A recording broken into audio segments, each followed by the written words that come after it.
Hey, what if I told you your next career can be a total shit sandwich and include a dumpster fire of a personal life? Would you do it? Well, welcome to being a lawyer. What do I mean by that? Exactly what I just said. If you or your kid is contemplating being an attorney or going to law school, the next, hopefully, 30 minutes is for you. This is my top 6 tips on why you shouldn't go to law school, and if you choose to, how to be a success enjoying the shit sandwich and the dumpster fire of a personal life. What do I mean? Most attorneys are unhappy with the choice of being an attorney, which I think in Michigan at least is like 50,000 at least attorneys, I guess, all unhappy, right? If you asked an attorney, hey, do you want your kids to go to law school? I'm going to say 99% of them will say, hell no. My eldest came to me and wanted to be an attorney, and frankly has a good brain for it. Talked him out of it for many reasons, but it is ironically a soul killer. At the same time, if you're in the right place, it enhances the soul, and your soul comes out more than it ever would. It's done wonderful things for me, and it's also crushed my spirit all in the same day. And I am able to handle the up and down and the craziness and the 3 screens and the tics and the OCD and all that because I love what I do. But you shouldn't have to go through a life like that. I talk from experience. It's like going through a really bad relationship and you keep staying there thinking, well, just around the corner, it's going to get better. Well, your involvement answers that question, and she's not going to be as into you tomorrow because you're hoping there's a rosy future.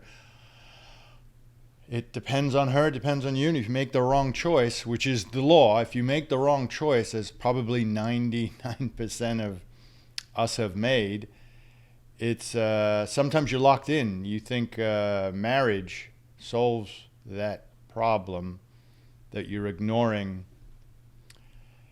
This is not a profession you should go into liking.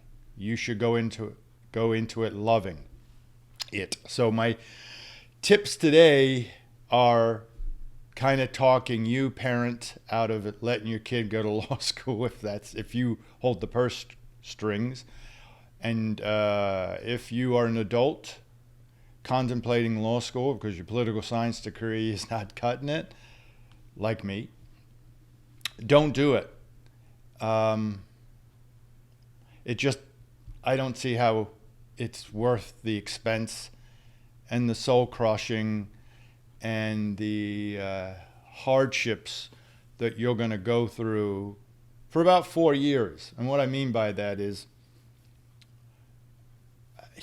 it's not something that you can romanticize as most TV programs do.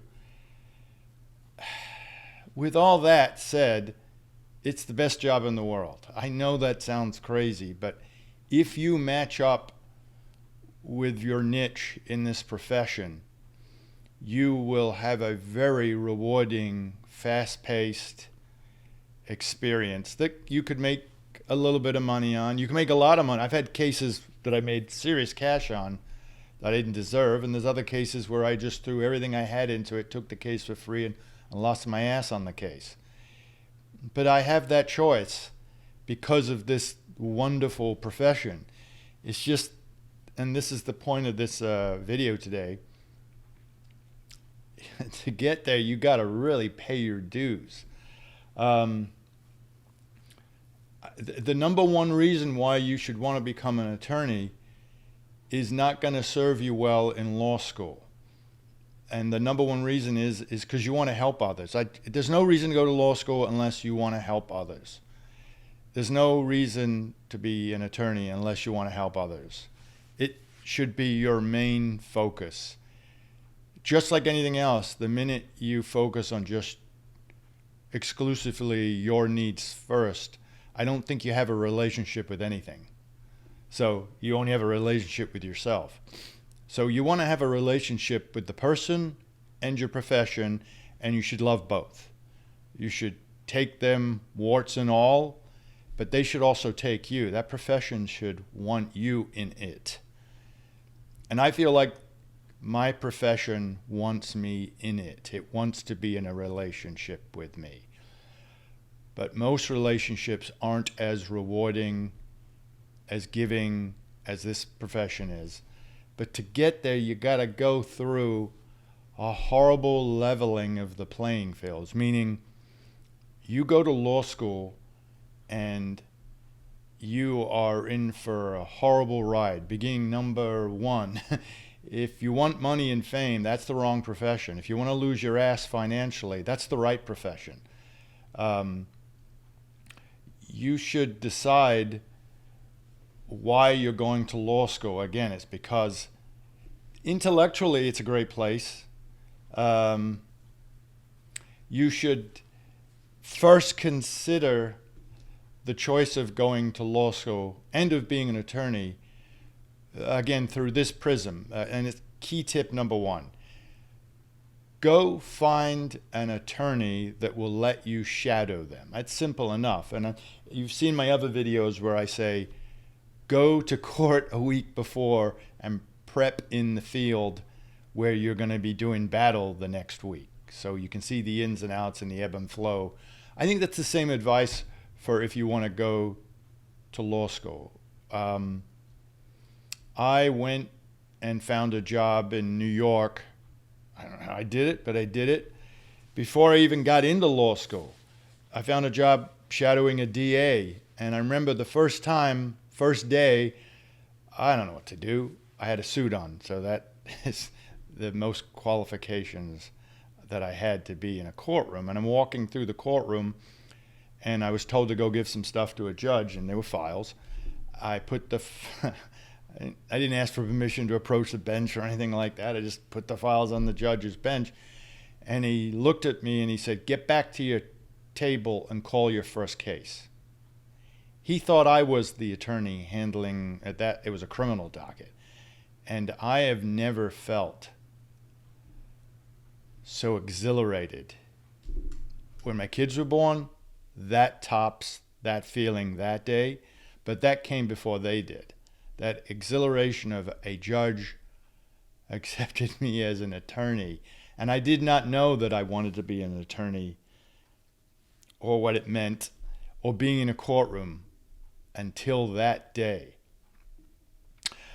Intellectually, again, it is a slog, but intellectually, I have never been so excited and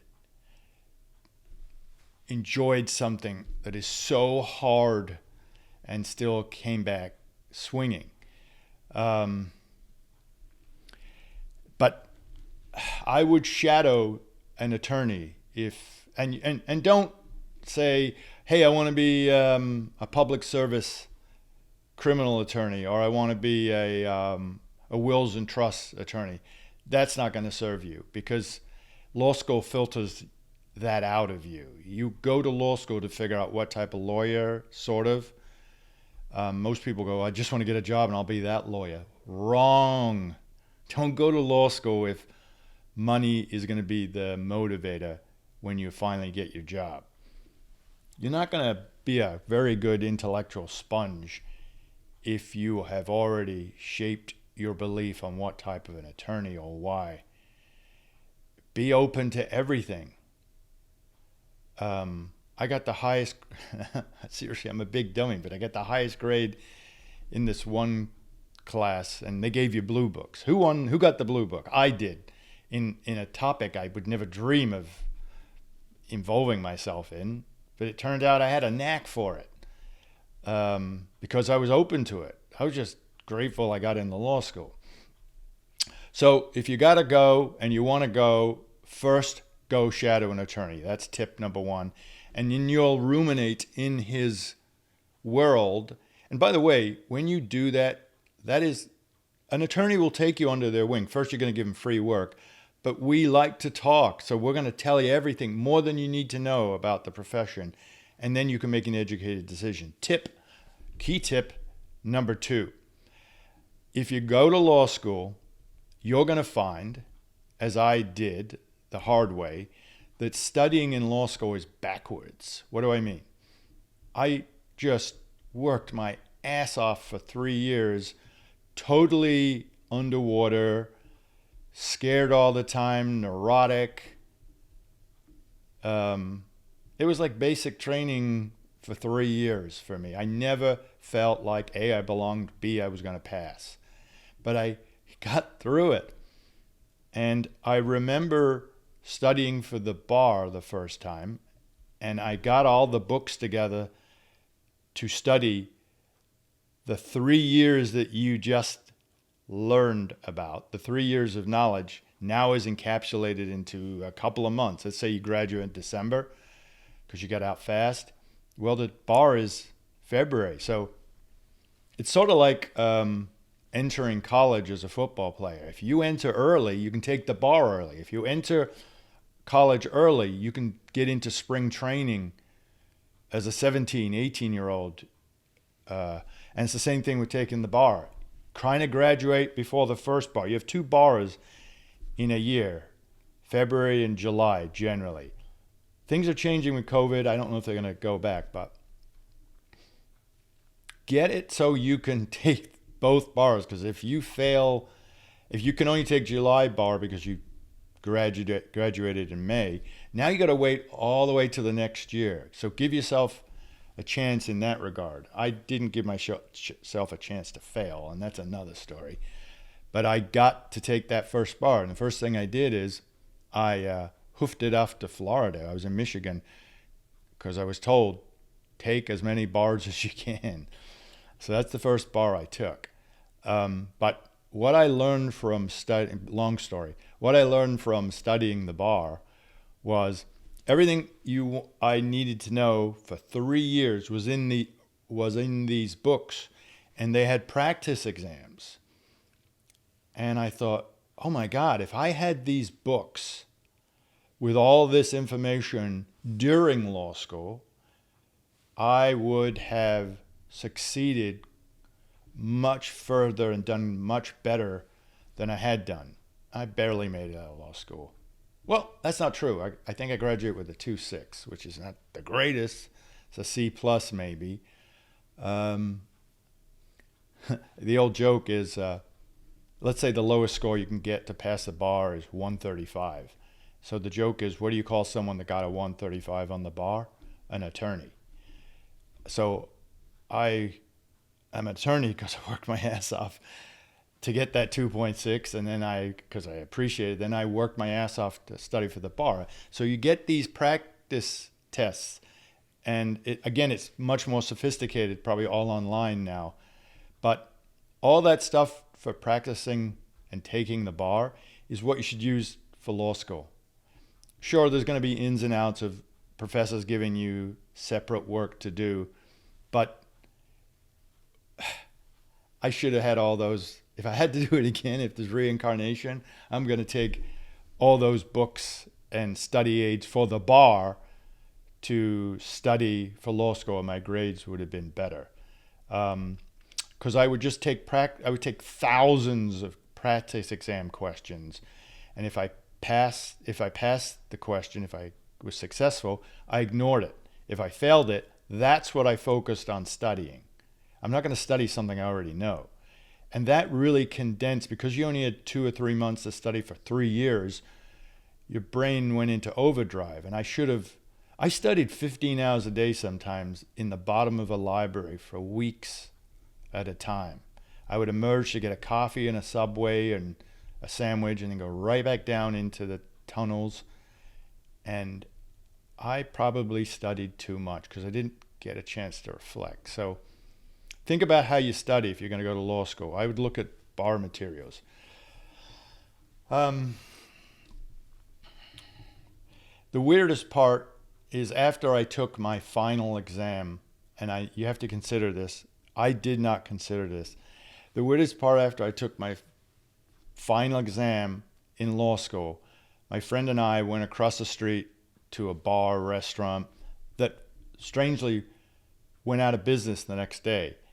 And so which would explain how hard it was to order things and get ketchup or something. And we're both celebrating, exhausted of 3 years of hell, because that's what it was. I took 3 semesters in a row. I didn't take summers off. I just kept working, and I didn't work the first year. I just studied my ass off because I'm so scared. And we look at each other and go, hey, we did it. And it suddenly occurred to me, 3 years of financial investment, 3 years of bad food, of no sun, of really no romantic relationships, and not many friendships because there's people gunning for you because you're all fighting for the same A. So it was just a nightmare of horrible studying and not understanding and neurosis, believing, and you will all go through this, that you are surrounded by people much smarter than yourself. You'll hear something and go, oh my God, why didn't I think about that when contemplating this case? And then when you finally stand up and say something, that's what she's thinking about you. You don't realize that. There's many ways to answer a legal question. In fact, the most famous response of this contracts attorney I had, whenever you asked him a question, you couldn't freaking pin him down. He'd always say, well, that depends. And the point he was making is there's many shades of gray in the law. It's rare is there a black and white answer. And frankly, lawyers live in the shades of gray. You're convincing someone of your side because of the shades of gray. If it was just black and white, frankly, it would be less adversarial, but then lots of people would be hurt because there's always mitigating factors as to why someone does something. So there has to be shades of gray. So this attorney, then professor, would always answer, that depends. And the point was, there's no right answer. There's a way to convince someone that you have the right answer. So you're going to face that kind of nonsense. And that kind of nonsense was 3 years of just hell.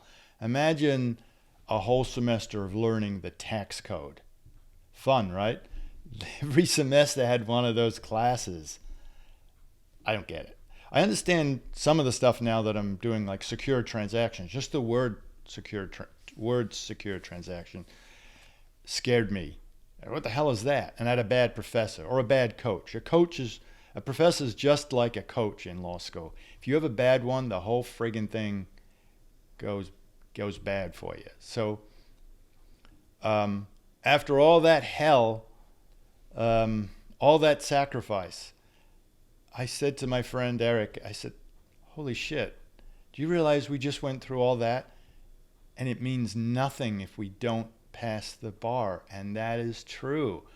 You go through 3 years of hell, but if you don't pass the bar, you got another 6 months of just, what am I doing with my life? You're not an attorney. You got a bar degree. What are you going to do with that? And we'll get into that. But if you want to be an attorney, and let's say you took the February bar and you failed it, let's say you passed the February bar. You don't hear if you've passed it for months. So then you take the July bar if you failed the other one. Now you got to wait to not be an attorney. So you're basically having 4 years.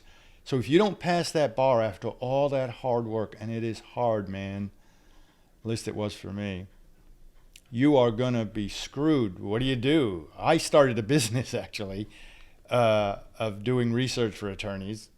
I want to keep my toe in the pool. But that's me. Other people, it's just hard to realize after 3 years of hell that you still have to pass the bar for it to mean anything. And back to what I was saying about my rushing off to Florida. Tip number 3, when you graduate and you're taking the bar, take as many bars as you can, because you're not going to want to take another bar, and you might meet someone that moves to Florida or Montana, and now you're not able to practice what you do for a living. Some states let you reciprocate, but that is still paperwork and nonsense and money. And so it's hard after you just after you invested 3 years to take another year off taking bars. I highly recommend it. I am a member of the Florida bar and the Michigan bar, and I'm so glad. I'm now practicing in both states, I'm busy, and I think it's the smart thing to do. A tip on the best law movie, if you're thinking of going to law school. It's called An Officer and a Gentleman. It has nothing to do with law school, and you probably won't see the connection unless you hear where I'm coming from. If you're going to go to law school, it's best that you not have any other options. Otherwise, you won't give it 100% that it needs. And I remember watching Louis Gossett, and this exactly thing happened to me every day in the Army in basic training. And the officer candidate school was manned by drill sergeants. And so Richard Gere, the main star, has got his face in the mud doing thousands of push-ups while Louis Gossett Jr.'s character is standing over him saying, I'm going to flunk you, I'm going to flunk you. And he broke him down. And they did that to everybody. It happens to everybody in the Army. You got to be broken to find out if on the battlefield you're going to go crazy and not be a team player. And so the character Richard Gere was playing, just totally broken. The drill sergeant has won. And he says to him, even though you're where I need you to be, I'm going to flunk you anyway, so you're going to not have a life. And Richard Gere looks up at him and says, you can't do that. And he looks and he says, why can't you do that? And Gere says, because I got nowhere else to go. Up until that point, Gere's character had been this suave officer training candidate, flyboy. And when he was broken down where he was crying and said, I got nowhere else to go, is when he became what he wanted to do. So my point being is, you're going to be broken by yourself, by the process, by your teachers, by other students. There are these books that you can get or outlines for the course you're taking that people would purposely rip out sections so you'd not have all the information you needed. And then because you were competing with the guy that ripped that out, and he or she is thinking, oh yeah, I want to beat this guy. Or false outlines were created. That people are really nasty in law school. And that's just, you have to understand that. You're going to be broken by the process. And you might, like me, have nowhere else to go. And that's kind of a good way to approach law school. You'll give it everything you got. I gave everything up and stuffed everything I owned into a Mazda GLC. Everything I owned. And I went to law school with nothing. I had nowhere else to go. I think that's the best approach to take with law school. Otherwise, you don't take it as seriously as you need to. That's my opinion. Maybe somebody smarter than me says, it's just this and I can handle this while I have 3 other things going on. Because failure was not an option. Which is not a healthy way to look at things. It should be what we teach our kids today, which, by the way, I don't agree with. Hey, honey, just do your best. I think you're already failing your kid. I'm not telling you how to be a parent. I apologize for that. What I'm saying is, you got to kick your kid in the ass and let them know that you got to do better than your best, because in the end, they will do and be more successful. Again, it's if you have a plan B, you don't have a plan A. That's my mentality. It's effed up. But I think you need to do more than the best job you can do in law school, and it'll teach you to be a better attorney also. So I think failure is not an option, is the instruction you should listen to or give another if they're contemplating going to law school. I may not drop this video because it's getting dark, but I'm going to keep going. I have to tell you that if you go to law school, all your demons will be exposed. This is getting really dark. All your demons will be exposed. All your anxiety issues or your things that you've been hiding from others. By way of example, I have these weird tics and mannerisms that I didn't have even coming out of a career in the Army where I saw some weird stuff. I was kind of okay, but law school did me in, man, and that's all right.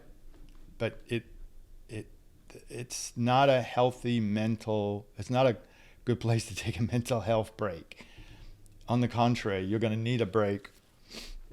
And so your job after destroying or producing these weird personality tics because of the absolute nightmare of going to law school becomes different. And I picked up a lot of OCD and mannerisms and germophobia and all this stuff. And it wasn't getting any better because after I graduated and passed the bar, what's my job? Going into public speaking. So out of the frying pan into the fire. But I say all this to you because I want to scare the hell out of you before you decide to go to law school. Or your kid's asking you, she's like, I want to go to law school. It sounds like fun. Fun it ain't. So I don't want the profession to be romanticized. I like it when there are peers or younger attorneys coming in that are really good, that challenge me, because the profession as a whole needs good, smart people. A word on something that is happening in our society, and that's the growth of AI and ChatGPT. My thoughts on that are I accept and love change for the better. I love new ways of doing things. My number one reason for liking ChatGPT and all the electronic devices that we can bring to court or use is that it makes my opponents weaker. If you went to the gym and lifted 10 pounds, you're only going to be so strong. I lift hundreds of pounds a day mentally, and I'm going to go to the gym. And I'm not going to stop doing that because I know my opponent is relying on steroids, such as ChatGPT and AI and their phone. I regularly give arguments or do motions, and I look to the other side, and my opponent's on his phone or they're in their iPad. People don't do the work. ChatGPT is doing the work for you. You just can't shortcut this stuff if you want to succeed. So I welcome all these new devices because they make my opponents weaker. So think about that mentality as far as mental health is concerned. I'm a trial attorney. That's how we think. How can I win? Winning is everything. You don't have to go be a trial attorney. You can be a wills, estate, and trust attorney, or something that keeps you out of the courtroom. Many attorneys do that because again, that nausea and anxiety in your stomach every day when you go into court is you can't get rid of it. And I am painting a bleak picture because I want you to think twice about going to law school. This is an investment of money, but there's also your soul to consider. And what are you doing to it? That's why attorneys get a bad rap. It's not to be romanticized. We're crushed sometimes, and what's left is what you have to deal with. So recognize it's a horrible basic training of the mind with a drill sergeant of 3 years looking over you and trying to destroy you. The school I went to kept trying to fail me.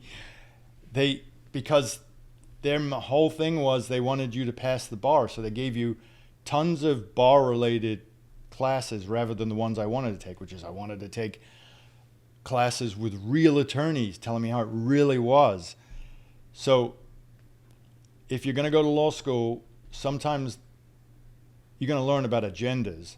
A law school is not going to train you to be an attorney. It's going to train you to pass the bar, because if they have high bar passage rates, it's good for them. They can raise their rates. They can get more people, more quality people. That's good. So if you're going to law school, when you can, find a way to go learn to be a lawyer, because sometimes you're not going to get that in law school, ironically. A secret to passing the bar, if you graduate from law school, is to do thousands and thousands of questions and treat it like a job. So I got 3 months before the bar starts if I graduated at a certain point. I went to 8 to 5 every day like a full-time job. I had thousands of questions. I focused only on the questions that I got wrong. And then I went and studied what I got wrong, because I already knew what I got right.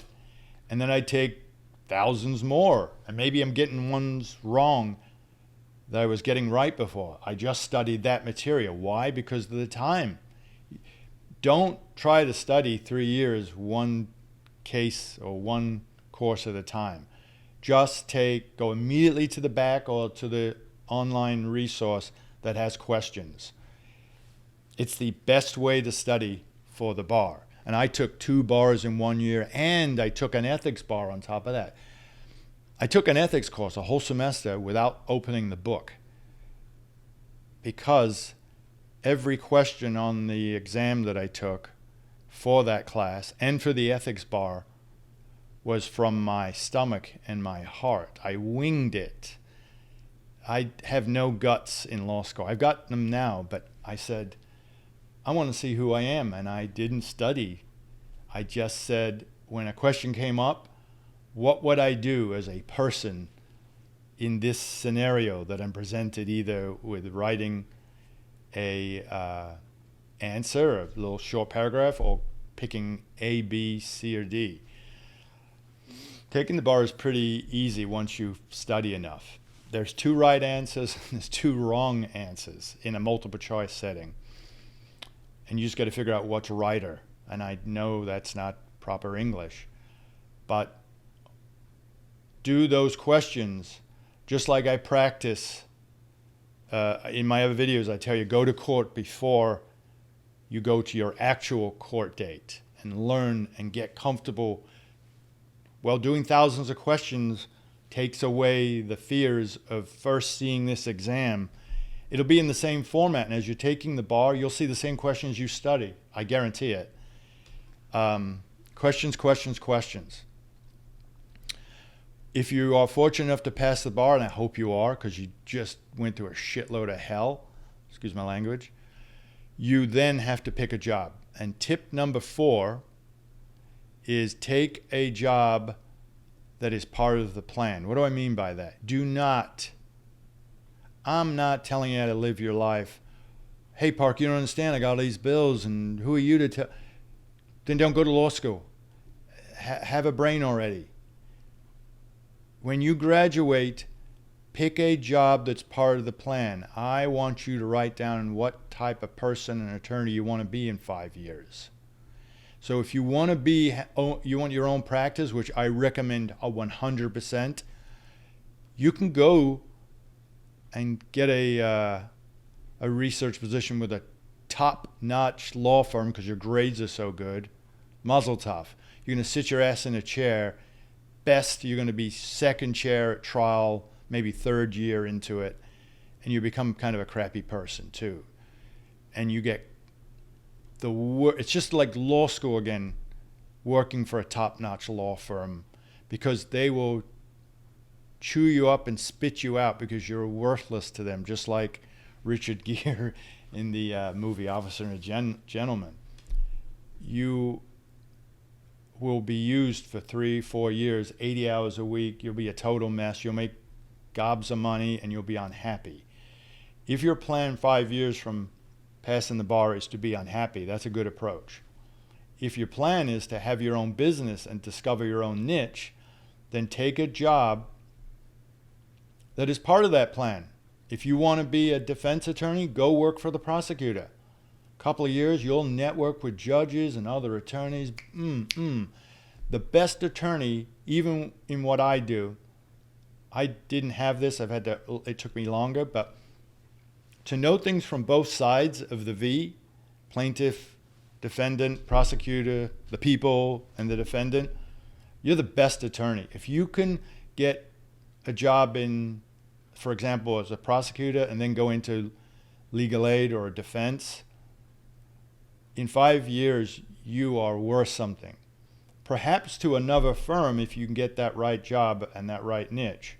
But go do your own thing. There's nothing more exhilarating than owning your own time. So, 3 or 4 years of hell, and then 5 more years of learning, and 10 years later, you can have your own business, like I do. Any shitty job is worth it if it's part of your plan. When I was in law school, I didn't have anything. I wasn't eating. And I know I needed to work out. So I made a deal with the local YMCA that had a halfway house where prisoners were coming through and learning how to go back into society at the halfway house. Well, they were messy. So they hired me to clean for prisoners. That was my job, at a small stipend, and they let me use the gym for free if I cleaned it up. So I just did whatever I had to do to eat. I don't think you have to be taking a crappy job just to pay the bills. It's got to be part of the plan. So I took that crappy job. It wasn't my life's goal, but it was part of the plan of eating and getting through law school without having to take more loans. Or I didn't want to borrow from my family. I was self-financed through the whole thing. It was a pride thing. I should have. So don't take a job unless it fits your goals. Hey, you get to be that fussy? Yes, you do. It's your freaking life. Don't take something because you have to. Take a job because you want to. You are entitled. You just worked your ass off. And you're going to say to your body and your heart and your soul, you're not worth it. I just put you through all that, and now I'm going to basically do the same thing. Because if you're in a shitty job, that's how you will feel. Shitty. So go do a job that's part of your life plan. Which leads me to tip number 5, which is about career success. If, like me, no one wanted you and you had to start that plan early by putting out your own shingle, as they say, it's easier than ever to do that. For example, I live in Florida and I practice mostly in Michigan, and I also am now developing a nice practice in Florida, and you're looking at me in a shirt for the first time in a long time. I'll put the suit on once I'm in remote, but I don't go to court anymore, unless it's a trial, which I hope is coming up soon because I'm losing my Jones. But You want to be in a job that excites you. So if you're on your own, you're going to be scared, broke, fear. You have a lot of fear. And those are great motivators. Fear is a great motivator. You'll find a way. And I want you to take the most bizarre cases. Take cases you wouldn't dare take 10 years later. You find riches in the most bizarre places in this profession. You will find, I've had incredible successes. Early on in my career, I once argued that a guy won the lottery because the moon and the sun were incorrectly charted, and they had a direct effect on how the lottery numbers were chosen. And I found a professor from a college to agree with me. I won't go into any more detail than that. And I took this case and I fought it. I almost got the state of Michigan to, I think they changed the methods of how they picked lottery numbers. It was just the most bizarre. I won't go into any more detail, but I had cases like that where I'm arguing the moon and the stars, literally. God, that was great. You pick bizarre, fun cases, because out of those cases comes knowledge and opportunities. You know, I talk in terms of that one case I had that saved the world. If you look at my playlist of my videos, I saved the world in my small way because I took a case. Take a case. Have fun. Recognize also that this job is you.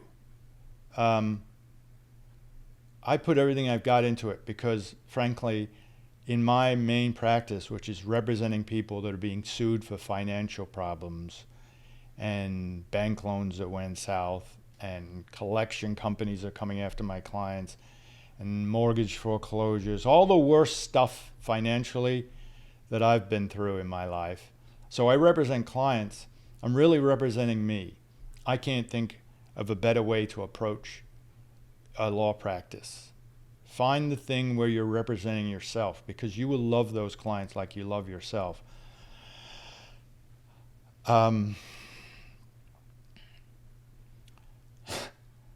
But the thing is, there's a balance. As I said before, hey, you want a profession where it's a shit sandwich and a dumpster fire life? I've been divorced twice because of my devotion mainly to my practice. It's a Faustian choice. It's a choice I didn't realize I was making until after 2 wives. So there should be a balance there, but even like I just, personal note, I broke up with someone, couldn't wait to get back to my practice. It's my first love. And I'm steamrolling this thing now. I'm loving it. I don't even think about anything else. I love this practice. Be in something that you love that much that you would have a dumpster fire of a life. I know that's a horrible advice.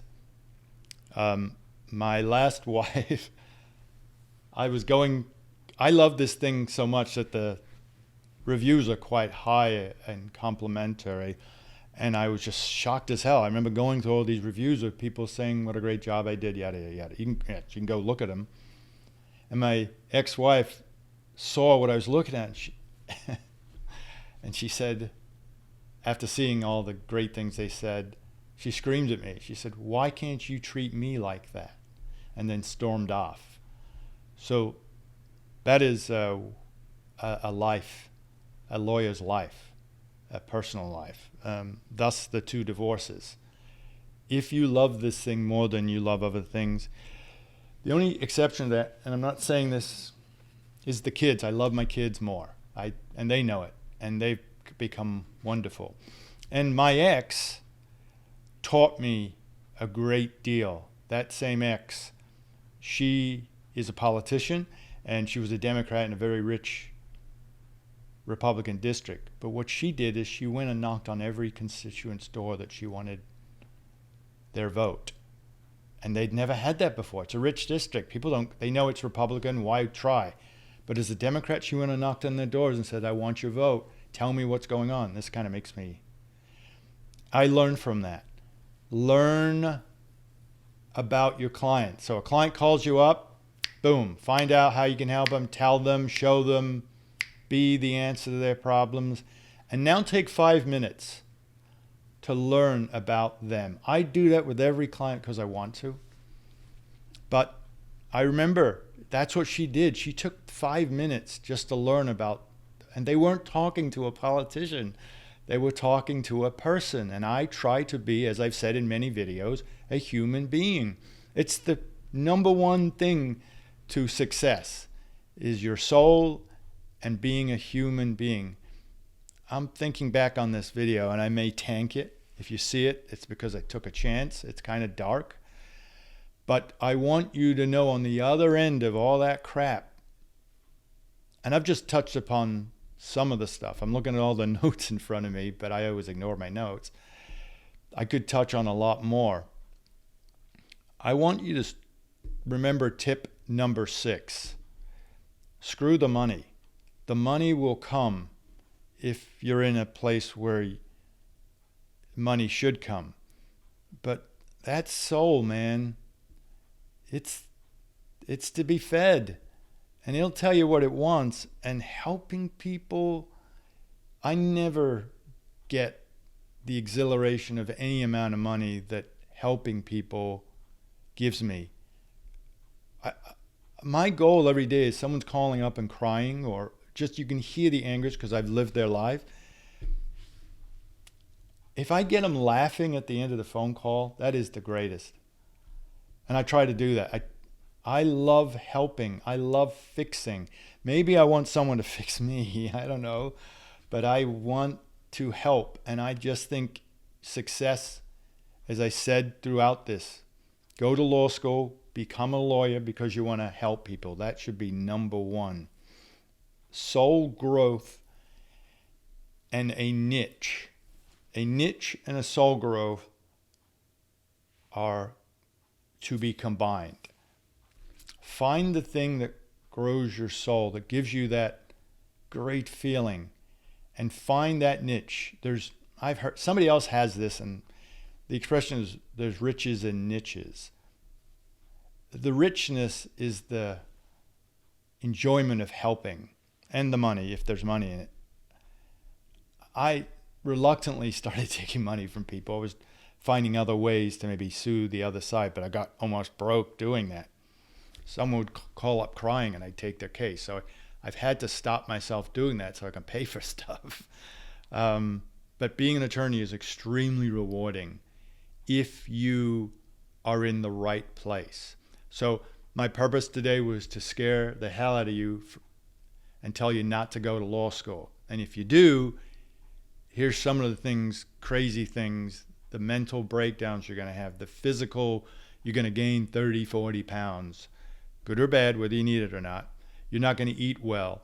You're going to be stressed. You're probably, similarly like smoking, you're probably going to knock a couple of years off your life. I have no doubt in my mind that I doubt I'll make it to 80 because I'm constantly running and hardcore and I check my blood pressure. But I can't think of any other way to live. I'm not going to sit in a chair. I want to go help. I want to be the solution. You want to be a solution if you're going to be an attorney. Please don't focus on the money. Focus on the creativity of using that brain that you have, that you were given. You all have these great skills.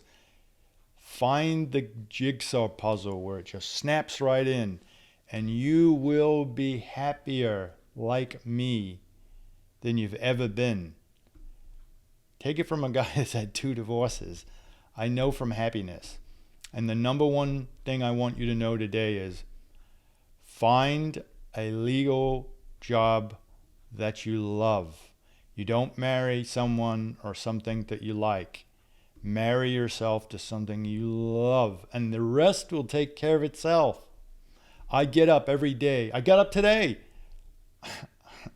I didn't take a shower. This hair is bedhead, man. I'm like, I gotta go do this. I gotta do this. I gotta do this. So there aren't enough hours in the day. That's how I feel about my job. There aren't enough hours in the day. And towards the end, I get kind of pissed. I'm like, 6 o'clock already? Because I go out and have a personal life. But man, get something that turns you the hell on, and you will have the most success you can have in this crazy business. I wish you well. You can give me a thumbs up or a thumbs down or subscribe. As always, I've written extensive notes so that you don't have to look at this video again if you want to read notes about what you should do or shouldn't do when deciding to go to law school, what job, how to pass the bar. I don't think those notes are any good. I'm going to be honest with you. I don't know why you need to. In this particular, just listen to this last part of this video. Make sure you're in the right place. I've got the notes there if you want to read them. But this one instance, I don't think the show notes, they're called show notes, which I put on my website, collectionstopper.com. There's a cool video there too. On the front of collectionstopper.com, a lady that I just helped get out a considerable amount of debt where she's paying nothing sent me a 3-minute video. So I put it right on front of the website. It's kind of cool. It encapsulates me. I helped that person. Listen to her and the life-changing work we did for that older lady. I gave her life.